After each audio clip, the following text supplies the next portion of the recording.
ഇന്ന് ദിവസം 8. ഇന്ന് വായിക്കുന്ന വചനഭാഗങ്ങൾ ഉൽപ്പത്തി അധ്യായം 16-17, ജോബ് അധ്യായം 5-6, സുഭാഷിതങ്ങൾ അധ്യായം 1, വാക്യങ്ങൾ 20 മുതൽ 23 വരെ. ഉൽപ്പത്തി അധ്യായം 16. ഹാഗാറും ഇസ്മായേലും. അബ്രാമിന് ഭാര്യ സാറായിൽ കുട്ടികളുണ്ടായില്ല. അവൾക്ക് ഹാഗാർ എന്നു പേരുള്ള ഒരു ഈജിപ്തുകാരി ദാസിയുണ്ടായിരുന്നു.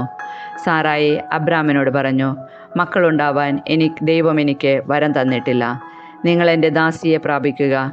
ഒരുപക്ഷെ അവൾ മൂലം എനിക്ക് കുഞ്ഞുങ്ങളുണ്ടായേക്കാം. അബ്രാം സാറായിയുടെ വാക്കനുസരിച്ചു. കാനാൻ ദേശത്ത് 10 വർഷം താമസിച്ചു കഴിഞ്ഞപ്പോൾ അവൻ്റെ ഭാര്യ സാറായി ദാസിയായ ഈജിപ്തുകാരി ഹാഗാറിനെ തൻ്റെ ഭർത്താവിന് ഭാര്യയായി നൽകി. അബ്രാം അവളെ പ്രാപിക്കുകയും അവൾ ഗർഭം ധരിക്കുകയും ചെയ്തു. ഞാൻ ഗർഭിണിയാണെന്നറിഞ്ഞപ്പോൾ യജമാനത്തിയെ അവൾ നിന്ദയോടെ വീക്ഷിച്ചു. സാറായി അബ്രാമിനോട് പറഞ്ഞു, എൻ്റെ ദുരിതത്തിന് നിങ്ങളാണ് കാരണക്കാരൻ. ഞാനാണ് എൻ്റെ ദാസിയെ നിങ്ങളുടെ ആശ്ലേഷത്തിന് വിട്ടുതന്നത്. പക്ഷേ താൻ ഗർഭിണിയാണെന്ന് കണ്ടപ്പോൾ അവൾക്ക് ഞാൻ നിന്ദ്യയായി. എനിക്കും നിങ്ങൾക്കും മധ്യേ കർത്താവ് തന്നെ വിധിയാളനാവട്ടെ. അബ്രാം പറഞ്ഞു, നിന്റെ ദാസി ഇപ്പോഴും നിന്റെ കീഴിലാണ്. നിന്റെ ഇഷ്ടം പോലെ അവളോട് പെരുമാറിക്കൊള്ളുക. സാറായി അവളോട് ക്രൂരമായി പെരുമാറാൻ തുടങ്ങി. അപ്പോൾ അവൾ സാറായിയെ വിട്ട് ഓടിപ്പോയി. എന്നാൽ കർത്താവിൻ്റെ ദൂതൻ ഷൂറിലേക്കുള്ള വഴിയിൽ മരുഭൂമിയിലുള്ള ഒരു നീരുറവിടെ അടുത്ത് വച്ച് അവളെ കണ്ടെത്തി. ദൂതൻ അവളോട് ചോദിച്ചു, സാറായിയുടെ ദാസിയായ ഹാഗാറെ, നീ എവിടെ നിന്ന് വരുന്നു? എങ്ങോട്ട് പോകുന്നു? അവൾ പ്രതിവചിച്ചു, ഞാൻ യജമാനത്തിയായ സാറായിൽ നിന്ന് ഓടിപ്പോവുകയാണ്. കർത്താവിൻ്റെ ദൂതൻ അവളോട് പറഞ്ഞു, നീ യജമാനത്തിയുടെ അടുത്തേക്ക് തിരിച്ചുപോയി അവൾക്ക് കീഴ്പ്പെട്ടിരിക്കുക. ദൂതൻ തുടർന്നു, എണ്ണിയാൽ തീരാത്തവണ്ണം അത്രയധികമായി നിന്റെ സന്തതിയെ ഞാൻ വർദ്ധിപ്പിക്കും. നീ ഗർഭിണിയാണല്ലോ. നീ ഒരു ആൺകുട്ടിയെ പ്രസവിക്കും. അവന് നീ ഇസ്മായേൽ എന്ന് പേരിടണം. കാരണം കർത്താവ് നിന്റെ രോദനം ചെവിക്കൊണ്ടിരിക്കുന്നു. അവൻ കാട്ടുകഴുതയ്ക്കൊത്ത മനുഷ്യനായിരിക്കും. അവൻ്റെ കൈ എല്ലാവർക്കുമെതിരായും എല്ലാവരുടെയും കൈ അവനെതിരായും ഉയരും. അവൻ തൻ്റെ സഹോദരങ്ങൾക്കെതിരായി വർത്തിക്കുകയും ചെയ്യും. അവൾ തന്നോട് സംസാരിച്ച കർത്താവിനെ എൽറോയ് എന്ന് വിളിച്ചു. കാരണം എന്നെ കാണുന്നവനായ ദൈവത്തെ ഞാനും ഇവിടെ വെച്ച് കണ്ടു എന്ന് അവൾ പറഞ്ഞു. അതുകൊണ്ട് ആ നീരുറവയ്ക്ക് ബേർൽഹായ് റോയ് എന്ന് പേരുണ്ടായി. അത് കാദേശിനും ബേരദിനും ഇടയ്ക്കാണ്. ഹാഗാറിൽ അബ്രാമിന് ഒരു പുത്രൻ ജനിച്ചു. ഹാഗാർ പ്രസവിച്ച മകന് അബ്രാം ഇസ്മായിൽ എന്ന് പേരിട്ടു. ഹാഗാർ ഇസ്മായിലിനെ പ്രസവിച്ചപ്പോൾ അബ്രാമിന് 86 വയസ്സായിരുന്നു. ഉൽപ്പത്തി അധ്യായം 17. പരിച്ഛേദനം. അബ്രാമിന് 99 വയസ്സായപ്പോൾ കർത്താവ് പ്രത്യക്ഷപ്പെട്ട് അവനോട് അരുളി ചെയ്തു, സർവശക്തനായ ദൈവമാണ് ഞാൻ. എൻ്റെ മുൻപിൽ വ്യാപരിക്കുക, കുറ്റമറ്റവനായി വർത്തിക്കുക. നീയുമായി ഞാൻ എൻ്റെ ഉടമ്പടി സ്ഥാപിക്കും. ഞാൻ നിനക്ക് വളരെയേറെ സന്തതികളെ നൽകും. അപ്പോൾ അബ്രാം സാഷ്ടാംഗം പ്രണമിച്ചു. ദൈവം അവനോട് അരുളി ചെയ്തു, ഇതാ നീയുമായുള്ള എൻ്റെ ഉടമ്പടി. നീ അനവധി ജനതകൾക്ക് പിതാവായിരിക്കും. ഇനിമേൽ നീ അബ്രാം എന്ന് വിളിക്കപ്പെടുകയില്ല. നിന്റെ പേര് അബ്രാഹം എന്നായിരിക്കും. ഞാൻ നിന്നെ അനവധി ജനതകളുടെ പിതാവാക്കിയിരിക്കുന്നു. നീ സന്താനപുഷ്ടിയുള്ളവനാകും. നിന്നിൽ നിന്ന് ജനതകൾ പുറപ്പെടും. രാജാക്കന്മാരും നിന്നിൽ നിന്ന് ഉത്ഭവിക്കും. ഞാനും നീയും നിനക്ക് ശേഷം നിന്റെ സന്തതികളും തമ്മിൽ തലമുറ തലമുറയായി എന്നേക്കും ഞാൻ എൻ്റെ ഉടമ്പടി സ്ഥാപിക്കും. ഞാൻ എന്നേക്കും നിനക്കും നിന്റെ സന്തതികൾക്കും ദൈവമായിരിക്കും. നീ പരദേശിയായി പാർക്കുന്ന ഈ കാനാൻ ദേശം മുഴുവൻ നിനക്കും നിനക്ക് ശേഷം നിന്റെ സന്തതികൾക്കുമായി ഞാൻ തരും. എന്നെന്നും അത് അവരുടേതായിരിക്കും. ഞാൻ അവർക്ക് ദൈവമായിരിക്കുകയും ചെയ്യും. ദൈവം അബ്രാഹത്തോട് കൽപ്പിച്ചു, നീയും നിന്റെ സന്താനങ്ങളും തലമുറ തോറും എൻ്റെ ഉടമ്പടി പാലിക്കണം. നിങ്ങൾ പാലിക്കേണ്ട ഉടമ്പടി ഇതാണ്. നിങ്ങളിൽ പുരുഷന്മാരെല്ലാവരും പരിച്ഛേദനം ചെയ്യണം. നിങ്ങൾ അഗ്രചർമ്മം ഛേദിക്കണം.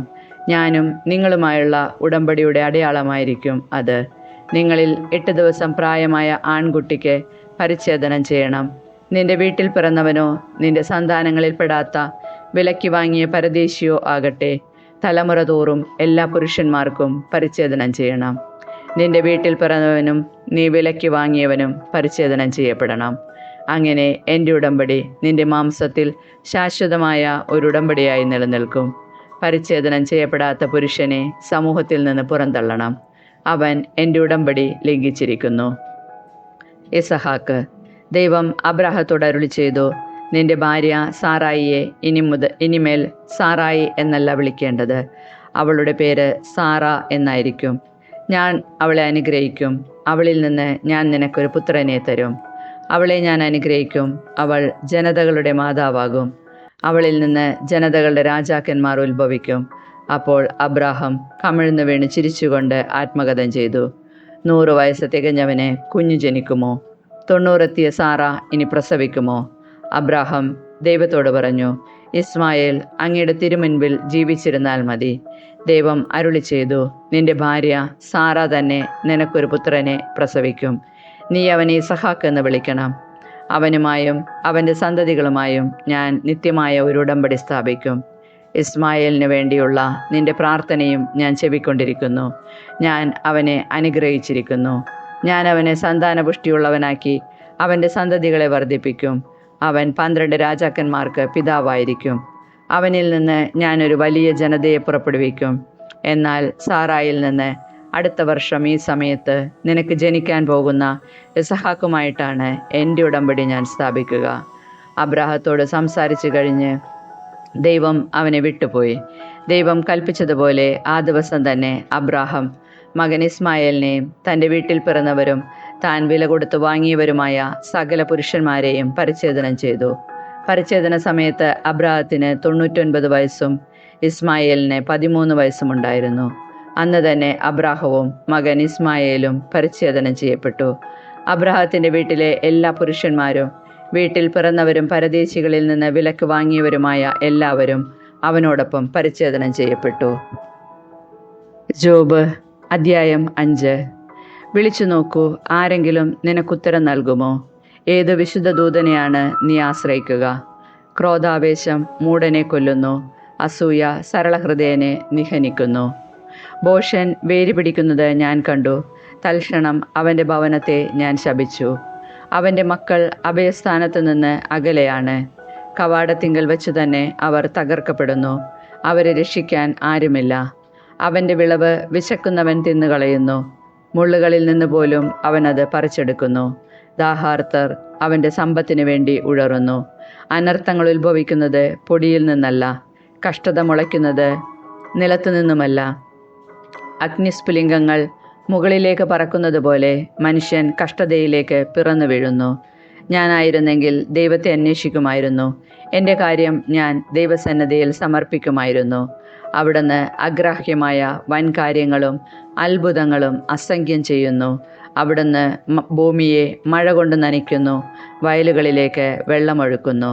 അവിടുന്ന് താണവരെ ഉയർത്തുന്നു, വിലപിക്കുന്നവരെ സുരക്ഷിതത്വത്തിലേക്ക് നയിക്കുന്നു. സൂത്രശാലികളുടെ ഉപായങ്ങളെ വിഫലമാക്കുന്നു, അവരുടെ കരങ്ങൾ വിജയം വരിക്കുന്നില്ല. അവിടുന്ന് ജ്ഞാനിയെ അവൻ്റെ തന്നെ ഉപായങ്ങളിൽ കൊടുക്കുന്നു, ഹീനബുദ്ധികളുടെ പദ്ധതികളെ ഞൊടിയിടയിൽ നശിപ്പിക്കുന്നു.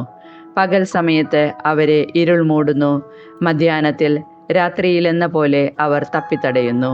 അവിടുന്ന് അനാഥരെ അവരുടെ വായിൽ നിന്നും അഗതിയെ ശക്തന്മാരുടെ കയ്യിൽ നിന്നും രക്ഷിക്കുന്നു. ദരിദ്രന് പ്രത്യാശയുണ്ട്, അനീതി വായ്പൊത്തുന്നു. ദൈവം ശാസിക്കുന്നവൻ ഭാഗ്യവാനാണ്. സർവശക്തൻ്റെ ശാസനത്തെ അവഗണിക്കരുത്. അവിടുന്ന് മുറിവേൽപ്പിക്കും, എന്നാൽ വച്ചുകെട്ടും. അവിടുന്ന് പ്രഹരിക്കും, എന്നാൽ അവിടുത്തെ കരം സുഖപ്പെടുത്തും. അവിടുന്ന് 6 കഷ്ടതകളിൽ നിന്ന് നിന്നെ മോചിപ്പിക്കും. 7ാമതൊന്ന് നിന്നെ സ്പർശിക്കുകയില്ല. ക്ഷാമകാലത്ത് മരണത്തിൽ നിന്നും യുദ്ധകാലത്ത് വാളിൻ്റെ വായ്ത്തലയിൽ നിന്നും അവിടുന്ന് നിന്നെ രക്ഷിക്കും. നാവിൻ്റെ ക്രൂരതയിൽ നിന്ന് നീ മറയ്ക്കപ്പെടും. നാശം വരുമ്പോൾ നീ ഭയപ്പെടുകയില്ല. നാശത്തെയും ക്ഷാമത്തെയും നീ പരിഹസിക്കും. വന്യമൃഗങ്ങളെ നീ ഭയപ്പെടുകയില്ല. ഭൂമിയിലെ കല്ലുകളോട് നിനക്ക് സഖ്യമുണ്ടാകും. കാട്ടുമൃഗങ്ങൾ നിന്നോട് ഇണക്കം കാണിക്കും. നിന്റെ കൂടാരം സുരക്ഷിതമാണെന്ന് നീ അറിയും. നിന്റെ ആലകൾ പരിശോധിക്കുമ്പോൾ ഒന്നും നഷ്ടപ്പെട്ടതായി കാണുകയില്ല. നിന്റെ പിൻഗാമികൾ അസംഖ്യമാണെന്നും നിന്റെ സന്താനങ്ങൾ വയലുകളിലെ പുല്ലുപോലെ വളരുമെന്നും നീ അറിയും. വിളഞ്ഞ ധാന്യക്കറ്റ യഥാകാലം മെതിക്കളത്തിലെത്തുന്നത് പോലെ പൂർണ്ണ വാർദ്ധക്യത്തിൽ നീ ശവകുടീരത്തെ പ്രാപിക്കും. ഇത് ഞങ്ങൾ ദീർഘകാലം കൊണ്ട് മനസ്സിലാക്കിയതാണ്. ഇത് സത്യമാണ്. നിന്റെ നന്മയ്ക്ക് വേണ്ടി ഇത് ഗ്രഹിക്കുക. ജോബ് അധ്യായം 6. ജോബിൻ്റെ മറുപടി. ജോബ് പറഞ്ഞു, എൻ്റെ കഷ്ടതകൾ തൂക്കി നോക്കിയിരുന്നെങ്കിൽ, എൻ്റെ അനർത്ഥങ്ങൾ തുലാസിൽ വെച്ചിരുന്നെങ്കിൽ, അവ കടൽ തീരത്തെ മണലിനേക്കാൾ ഭാരമേറിയതായിരിക്കും. അതിനാൽ എൻ്റെ വാക്കുകൾ വിവേകശൂന്യമായിപ്പോയി. സർവശക്തൻ്റെ അസ്ത്രങ്ങൾ എന്നിൽ തറച്ചിരിക്കുന്നു. എൻ്റെ ജീവൻ അവയുടെ വിഷം പാനം ചെയ്യുന്നു. ദൈവത്തിൻ്റെ ഭീകരതകൾ എനിക്കെതിരായി അണിനിരന്നിരിക്കുന്നു. തിന്നാൻ പുല്ലുള്ളപ്പോൾ കാട്ടുകഴുത കരയുമോ? തീറ്റി മുൻപിലുള്ളപ്പോൾ കാള മുക്രയിടുമോ? രുചിയില്ലാത്തത് ഉപ്പ് ചേർക്കാതെ തിന്നാനാകുമോ? മുട്ടയുടെ വെള്ളയ്ക്ക് വല്ല രുചിയുമുണ്ടോ? എനിക്ക് തിന്നാൻ പറ്റാത്ത ഇവയാണ് ഇപ്പോൾ എൻ്റെ ആഹാരം. ദൈവം എൻ്റെ അപേക്ഷ സ്വീകരിച്ചിരുന്നെങ്കിൽ, എൻ്റെ ആഗ്രഹം സഫലമാക്കിയിരുന്നെങ്കിൽ, അവിടുന്ന് എന്നെ തകർക്കാൻ കനിഞ്ഞിരുന്നെങ്കിൽ, കരം നീട്ടി എന്നെ വിച്ഛേദിച്ചിരുന്നെങ്കിൽ, അതെനിക്ക് ആശ്വാസമാകുമായിരുന്നു. വേദനയുടെ നടുവിൽ പോലും ഞാൻ ആർത്തുല്ലസിക്കുമായിരുന്നു. പരിശുദ്ധനായവൻ്റെ വചനത്തെ ഞാൻ തിരസ്കരിച്ചിട്ടില്ല. കാത്തിരിക്കാൻ എനിക്ക് ശക്തിയുണ്ടോ? എന്തിനു വേണ്ടിയാണ് ഞാൻ ക്ഷമയോടെ കാത്തിരിക്കേണ്ടത്? എൻ്റെ ശക്തി കല്ലുകളുടെ ബലമാണോ? എൻ്റെ മാംസം പിച്ചളയാണോ? എൻ്റെ ശക്തി വാർന്നു പോയിരിക്കുന്നു. എനിക്ക് ആശ്രയമറ്റിരിക്കുന്നു. സ്നേഹിതനോട് ദയ കാണിക്കാത്തവൻ സർവശക്തനോടുള്ള ഭക്തിയാണ് ഉപേക്ഷിക്കുന്നത്. എൻ്റെ സഹോദരന്മാർ മലവെള്ളപ്പാച്ചിൽ പോലെ ചതിയന്മാരാണ്. അവർ വേഗം വരണ്ടു പോകുന്ന അരുവികൾ പോലെയാണ്. അവയിലെ ഇരുണ്ട ജലത്തിന് പോഷണം മഞ്ഞുകട്ടയാണ്. മഞ്ഞ് പെയ്യുമ്പോൾ അവയിൽ ജലം പെരുകുന്നു. വേനലിൽ അവ വറ്റിപ്പോകുന്നു. ചൂടേറുമ്പോൾ അവ അപ്രത്യക്ഷമാകുന്നു. കച്ചവട സംഘം അവയെ തേടി വഴിവിട്ടു പോകുന്നു. അവർ മരുഭൂമിയിൽ ചെന്ന് നാശമടയുന്നു.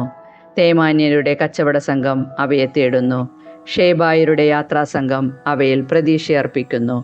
വരണ്ട അരുവിയുടെ കരയിൽ അവരുടെ പ്രതീക്ഷ കൊഴിഞ്ഞു വീഴുന്നു. നിങ്ങൾ എനിക്ക് അതുപോലെയായി തീർന്നിരിക്കുന്നു. എൻ്റെ വിപത്ത് കണ്ട് നിങ്ങൾ ഭയപ്പെടുന്നു. എനിക്കൊരു സമ്മാനം നൽകാനോ നിങ്ങളുടെ ധനത്തിൽ നിന്ന് എനിക്ക് വേണ്ടി കോഴ കൊടുക്കാനോ ഞാൻ ആവശ്യപ്പെട്ടു. ശത്രുകരങ്ങളിൽ നിന്ന് എന്നെ രക്ഷിക്കാനോ മർദ്ദകരിൽ നിന്ന് എന്നെ മോചിക്കാനോ ഞാൻ അഭ്യർത്ഥിച്ചു. ഉപദേശിച്ചു കൊള്ളുക, ഞാൻ നിശബ്ദം കേൾക്കാം. ഞാൻ എന്ത് തെറ്റ് ചെയ്തുവെന്ന് മനസ്സിലാക്കി തരിക. ആത്മാർത്ഥമായ വാക്കുകൾ സ്വീകാര്യമാണ്. എന്നാൽ നിങ്ങളുടെ ശാസനയ്ക്ക് അടിസ്ഥാനമെന്ത്? കാറ്റുമായിക്കുന്ന നിരാശ പൂണ്ട വാക്കുകളെ ശാസിക്കാൻ നിങ്ങൾ തുനിയുന്നുവോ? അനാഥന് വേണ്ടി നിങ്ങൾ കുറിയിടുന്നു. സ്വന്തം സ്നേഹിതന് നിങ്ങൾ വിലപേശുന്നു. എന്നാൽ ഇപ്പോൾ എന്നെ കരുണാപൂർവ്വം നോക്കുക. നിങ്ങളോട് ഞാൻ കള്ളം പറയുകയില്ല. നിൽക്കണേ, എന്നോട് നീതി കാട്ടണമേ. എൻ്റെ ന്യായവാദം കേട്ടിട്ടില്ലല്ലോ. ഞാൻ പറഞ്ഞത് തെറ്റായിരുന്നു. വിപത്തുകൾ വിവേചിച്ചറിയാൻ എനിക്ക് കഴിവില്ലേ? സുഭാഷിതങ്ങൾ അധ്യായം 1, 20 മുതൽ 23 വരെ വാക്യങ്ങൾ. ജ്ഞാനത്തിൻ്റെ ആഹ്വാനം. ജ്ഞാനം തെരുവിൽ നിന്ന് ഉച്ചത്തിൽ വിളിച്ചറിയിക്കുന്നു. ചന്തസ്ഥലങ്ങളിൽ അവൾ ഉദ്ഘോഷിക്കുന്നു. കോട്ടമുകളിൽ നിന്നുകൊണ്ട് അവൾ പ്രഖ്യാപിക്കുന്നു. നഗര കവാടങ്ങളിൽ നിന്ന് അവൾ സംസാരിക്കുന്നു. ഭോഷരെ, നിങ്ങൾ എത്ര നാൾ ഭോഷരായി കഴിയും? എത്ര നാൾ പരിഹാസകർ പരിഹാസത്തിൽ ആഹ്ലാദിക്കുകയും മൂഢർ അറിവിനെ നിന്ദിക്കുകയും ചെയ്യും? എൻ്റെ ശാസന ശ്രദ്ധിക്കുക. എൻ്റെ ചിന്തകൾ ഞാൻ നിങ്ങൾക്ക് പകർന്നു നൽകാം. എൻ്റെ വാക്കുകൾ ഞാൻ നിങ്ങൾക്ക് മനസ്സിലാക്കി തരാം. ഞാൻ വിളിച്ചിട്ടും നിങ്ങൾ ശ്രദ്ധിക്കാൻ വിസമ്മതിച്ചു. ഞാൻ കൈ നീട്ടിയിട്ടും ആരും ഗവനിച്ചില്ല. നിങ്ങൾ എൻ്റെ ഉപദേശം അപ്പാടെ അവഗണിക്കുകയും എൻ്റെ ശാസന നിരാകരിക്കുകയും ചെയ്തു. അതിനാൽ ഞാനും നിങ്ങളുടെ അനർത്ഥത്തിൽ നിങ്ങളെ പരിഹസിക്കും. പരിഭ്രാന്തി നിങ്ങളെ പിടികൂടി കൊടുങ്കാറ്റുപോലെ പ്രഹരിക്കുമ്പോൾ, അത്യാഹിതം ചുഴലിക്കാറ്റുപോലെ വന്നെത്തുമ്പോൾ, ദുരിതവും വേദനയും നിങ്ങളെ ബാധിക്കുമ്പോൾ ഞാൻ നിങ്ങളെ പരിഹസിക്കും. അപ്പോൾ അവർ എന്നെ വിളിക്കും, ഞാൻ വിളി കേൾക്കുകയില്ല. ജാഗരൂകതയോടെ എന്നെ അന്വേഷിക്കും, കണ്ടെത്തുകയില്ല.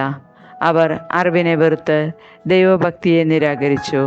അവർ എൻ്റെ ഉപദേശം അവഗണിക്കുകയും എൻ്റെ ശാസന പുച്ഛിക്കുകയും ചെയ്തു. അതിനാൽ അവർ സ്വന്തം പ്രവൃത്തിയുടെ ഫലം അനുഭവിക്കും. സ്വന്തം തന്ത്രങ്ങളിൽ മടുപ്പ് തോന്നുകയും ചെയ്യും. എന്നെ വിട്ടകലുന്നത് മൂലം ശുദ്ധഗതിക്കാർ മൃതിപ്പെടുന്നു. ഭോഷരുടെ അലംഭാവം തങ്ങളെ തന്നെ നശിപ്പിക്കും. എന്നാൽ എൻ്റെ വാക്ക് ശ്രദ്ധിക്കുന്നവൻ സുരക്ഷിതനായിരിക്കും. അവൻ തിന്മയെ ഭയപ്പെടാതെ സ്വസ്ഥനായിരിക്കും.